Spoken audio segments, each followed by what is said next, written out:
All of this weed was just seized in a raid by the San Bernardino County, California Sheriff's Department. They say that the people growing the marijuana were human trafficking victims.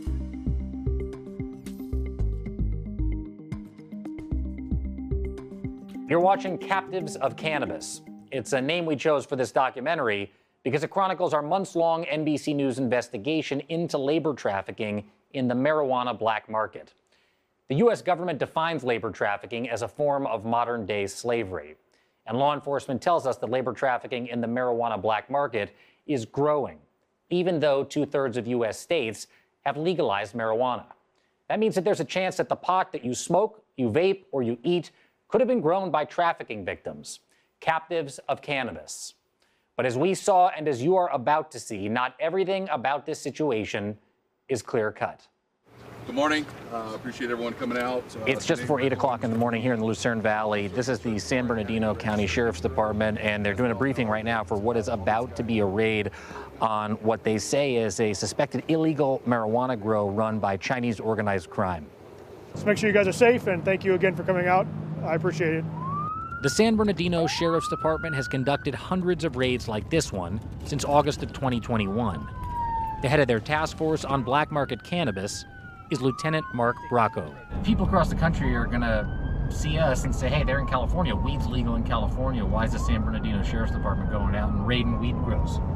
It's still illegal to grow marijuana if you're not licensed properly.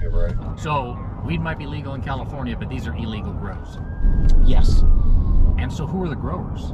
We have a mix. We have the Mexican nationals, the Chinese nationals. If you took the 90-95% that's made up of those two groups, it's split 50-50. So if it's a Chinese national growing operation, 2 miles, our location will be on the left-hand side. who are the workers? Who's actually doing the growing at these places? Individuals that have been trafficked here trying to get citizenship. We see a lot of times that they're from out of the area, usually don't even have passports, green cards. They are strictly here to work off their debt for being smuggled into the country. So they're being trafficked? Yes. In less than 10 minutes of driving, deputies reached the grow site. Policia! Sheriff's Department search warrant! We followed closely behind with Lieutenant Bracco and saw people fleeing. Over there, look. I'm gonna take this GoPro down, I'm gonna film it. So those guys out there, that's what they said, jumped over the mound? Yeah, they came over the berm. Get on the ground! Lay down! Get down! Get on the ground!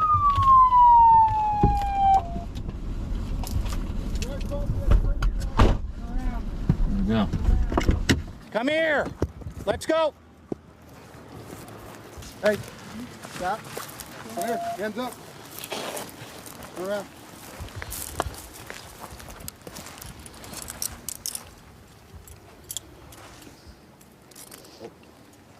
You guys okay? Yeah. What the lieutenant said is that the people who they're arresting right now jumped over that berm out here. Here's another guy. Come here. Here's another guy walking over this way right here. Where are you guys from? No? You can put your arms down. Arms down. There were 9 workers on the site. Can I ask them a couple questions? Yep, go at it. We identified ourselves as journalists, and producer Arnie Hakela, who speaks Mandarin, helped translate. Do you all live here? Are you sleeping and staying here? 你们住这里睡这里吗？房车，这是房车。They live in a mobile home. How did you come here? 我不会英文。哦，谁带你过来的？你要把那个唐人网，那个什么华人网。They found this job through a website, a Chinese website. Through a Chinese website. 你们家在哪里？我们在纽约。They all live in New York. Everybody lives in New York. And how long have you lived in New York? 在纽约住了多久？哦，我有3年、3、4年了。 3-4 years in New York. And you're from China? Guangdong. They're all from Guangdong province in China. What were you doing for work before this? They all worked at restaurants before this. In New York?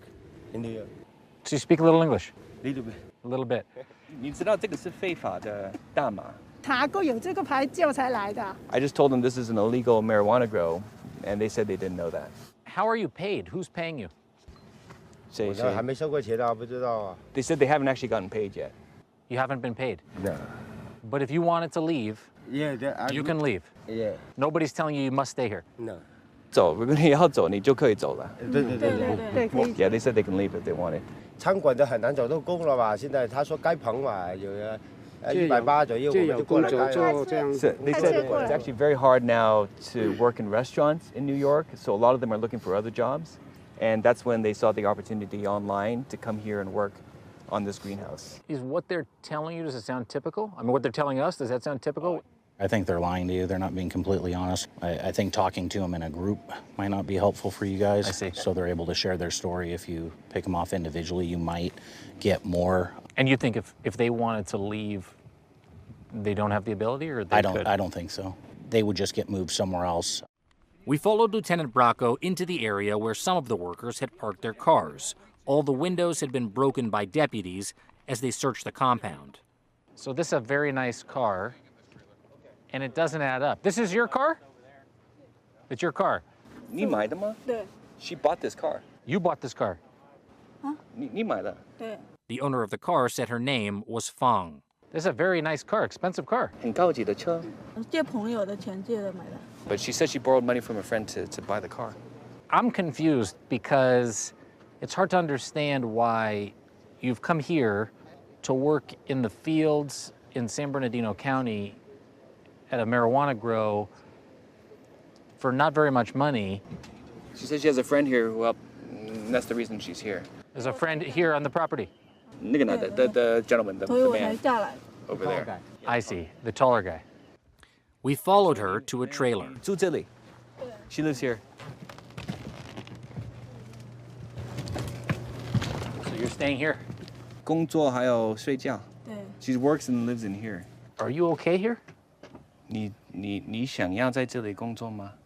我准备回去了，我不想在这里做。 She doesn't want to be here. 住的地方感觉这里很脏啊。 So she says it's very, as you can see, it's very dirty, it's very messy. She didn't like the atmosphere, and she was preparing to leave. Did whoever bring you here tell you the truth? 没有人告诉我是这样的。 No, they didn't tell her 没有 that. 人告诉，如果他们告诉我，我就不会来了。 If they told her it would be like this, she wouldn't have come. Even though she was driving a Lexus, she was still a suspected victim of labor trafficking.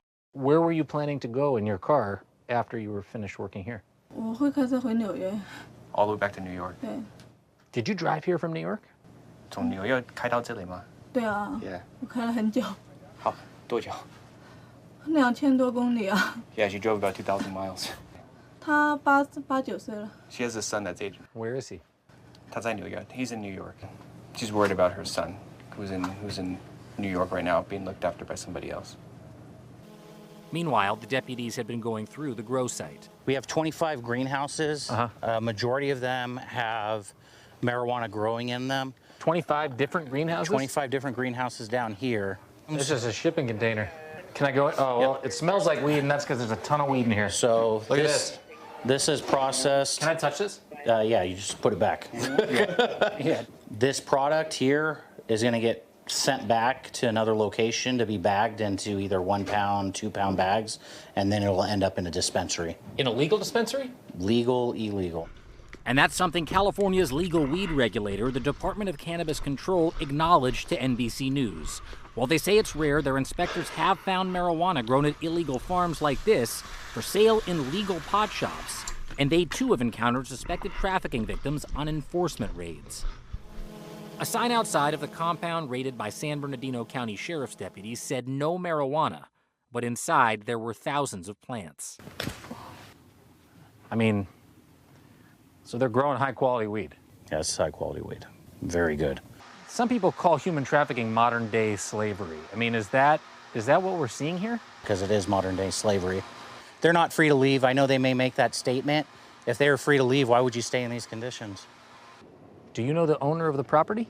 你认识这个农场的老板吗？我不认识啊。 No. 我没见过，都没见过。 She's never seen him. Who's in charge? 但是我都没有联系过，都是我朋友他们用电话联系的。 She said she's had no 我 contact 都没 with the 见过。 owner. She can't tell me who the 而且我 supervisor 对 is. 这里也不熟，我。 Simultaneously, while conducting the raid that we witnessed, Lieutenant Bracco told us he sent another team of deputies to raid the home of the man running the grow. Since Fong and the other workers wouldn't say they were trafficking victims, Lieutenant Bracco couldn't charge him with trafficking and just gave him a ticket for black market cannabis. They're not giving us any statements that would help us find out who's trafficking them. Nobody even goes to holding cell? No. She's just going to release them? Nope, identified here. And they're going to stay here? Yeah, we'll release them here, and we'll take all the evidence for our case. She says she's never going to come again. She won't, but they'll find someone else. We haven't touched completely, but there's over 13,000 plants here.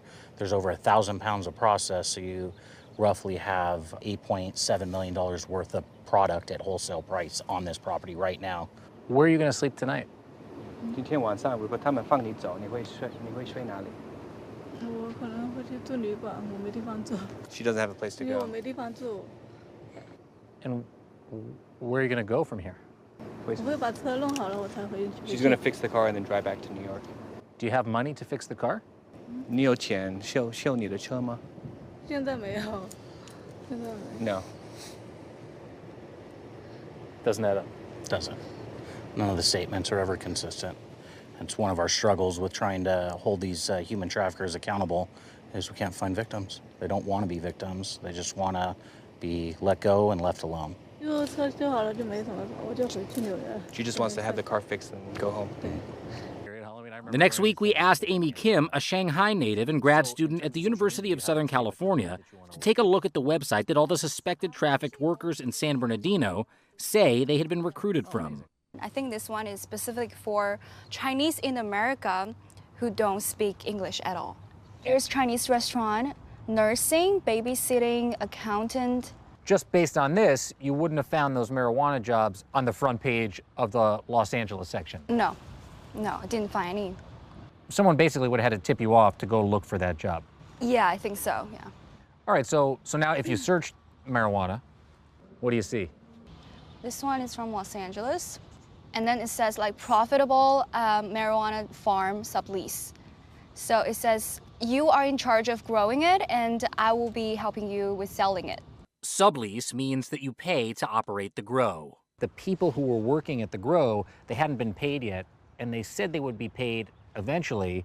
This doesn't say anything about being paid. It says you're gonna grow it. Yeah. It says like you will earn money happily. And it didn't say anything about salaries.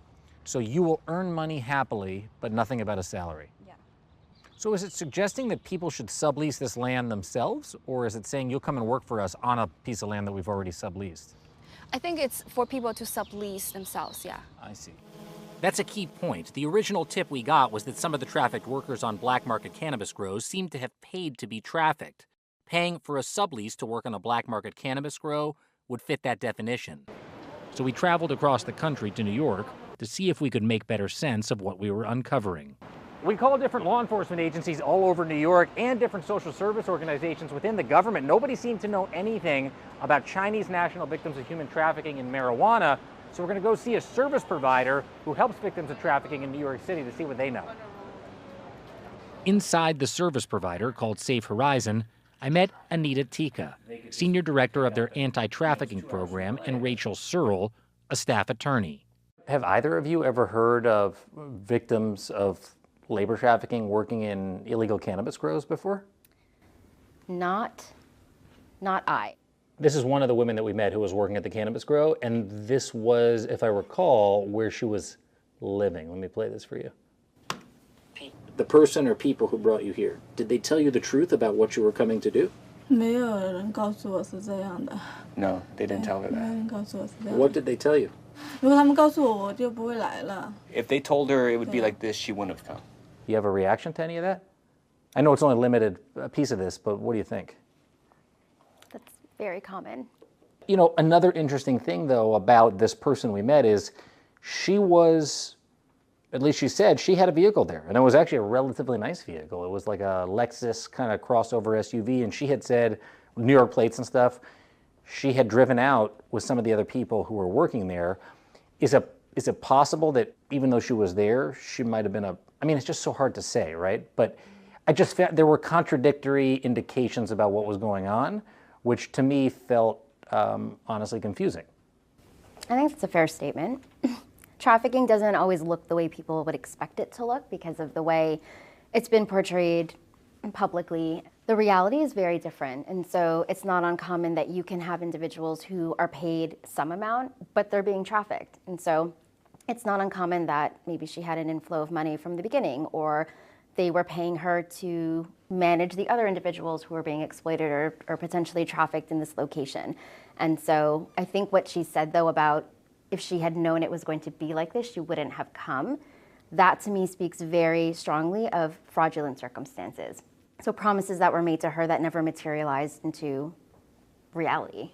Fraudulent circumstances is important because under U.S. law, the crime of human trafficking involves fraud, force, or coercion. I played a second clip. She says she had the freedom to go. I saw you nodding your head a little bit as she was talking. Yeah. I know she said that she was free to leave, but in terms of logistics, whoever put her in this situation has made it so that she can't actually leave in reality. If she wasn't paid, then how is she going to afford gas for her car and food and the ability to transport herself from California to New York? Where is she going to house herself? Where is she going to work? All of the necessities, she doesn't have anything. We asked ourselves all those same questions. The Sheriff's Department in Riverside County, California, another Southern California county, told us they're also seeing black market grows. So we followed them as they served search warrants on two houses around the corner from each other in an upscale-looking suburb. Riverside County Sheriff's Department search warrant! Demand entry!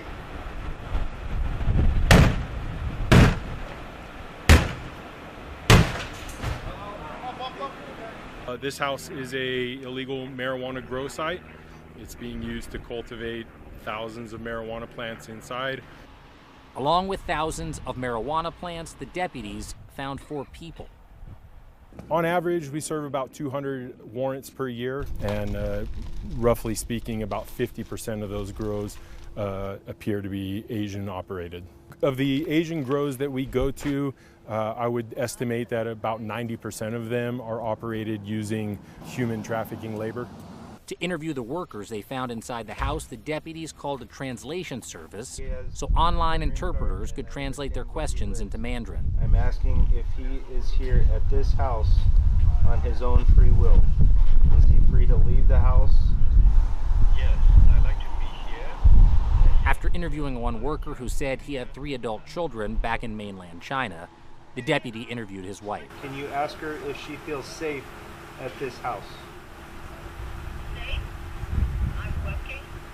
In each of these cases, anytime we're talking to people that we believe are victims of human trafficking, it's common for them not to give up any information on their trafficker, to tell us that they feel safe, because ultimately we believe that they're in fear of their own safety if they say anything other than that to us. In our months-long investigation, we found that in at least 7 states with legal cannabis, some of their black market cannabis seems to be produced using labor trafficking from China. Potentially thousands of trafficked Chinese workers producing black market cannabis around the U.S. But we didn't find any accounts of workers saying they were trafficking victims. Then we got in touch with the New Mexico Human Trafficking Task Force, and they introduced us to 7 workers from mainland China who say they had been trafficked from Southern California, where we met them, to a black market cannabis grow in New Mexico, where they ultimately were arrested in a raid. If you wanted to leave, were you free to go? No. You couldn't leave. 不能够出旅社外面。So there was somebody overseeing them, making sure they didn't leave. 是的。 They all feel they've been cheated. We kept hearing from law enforcement and human rights groups that one big factor making people like these vulnerable is debt. They said they all had to borrow money to pay organized crime groups to get them from China to the U.S. So we asked them, how many of you owe money to somebody else for either bringing you to the United States or for helping you find work here? Yeah, they all borrowed money. Everybody borrowed money. 如果你借钱，你可以举手吗？ Most of them. Yeah. What kind of work were you doing before you signed up for this job? What kind of work were you looking for, or do you hope to have in the future? Restaurants, massage parlor. Oh, she took care of kids. How did you find out about the job? They all found the jobs online on a website. And our understanding is this is happening a lot. You're not the only ones. Have you heard examples of other people having the same kind of situation and treatment?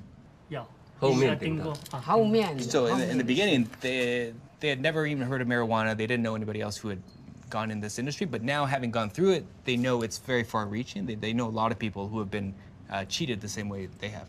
Lynn Sanchez, co-chair of New Mexico's Trafficking Task Force, says that if her group hadn't been alerted by the Public Defender's Office and gotten involved, these 7, like most trafficked people we'd been hearing about, probably wouldn't have acknowledged that they're trafficking victims at all. No, they wouldn't have, no.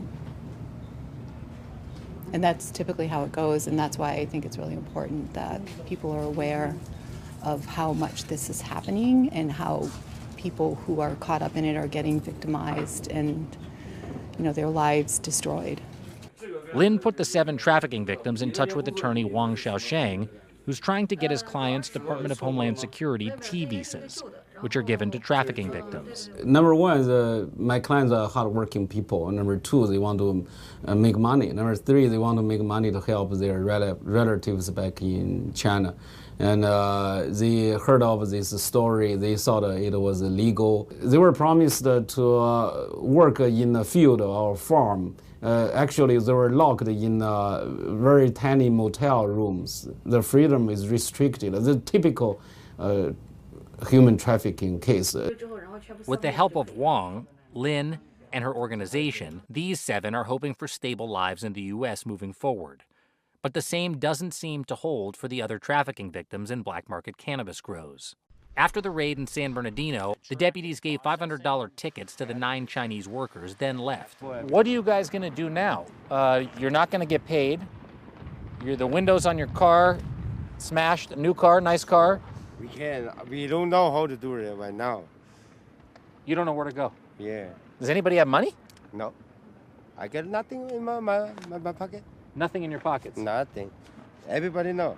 You get everybody together, get no over 100 over here. No, over 100 and 9 people over here. It's the total, no over 100 right here. With all these people, you don't have $100. Yeah. And what's going to happen to you guys? What's going to happen to you? What happens? What's next? I don't know. We're looking for another job. Same kind of thing like this? No. What kind of job? You have a job for me? Anything.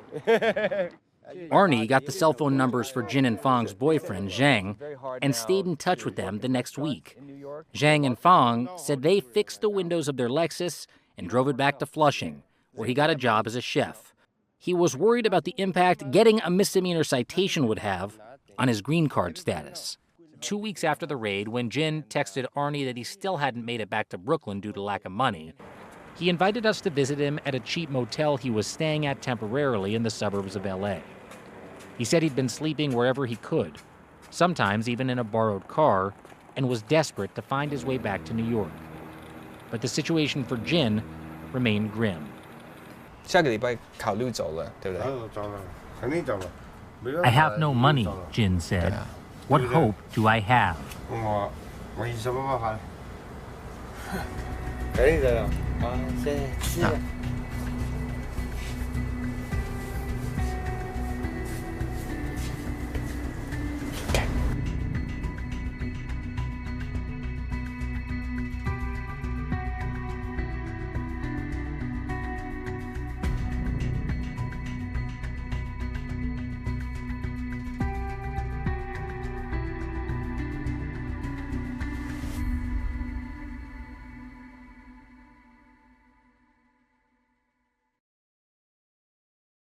Thanks for watching our YouTube channel. Follow today's top stories and breaking news by downloading the NBC News app.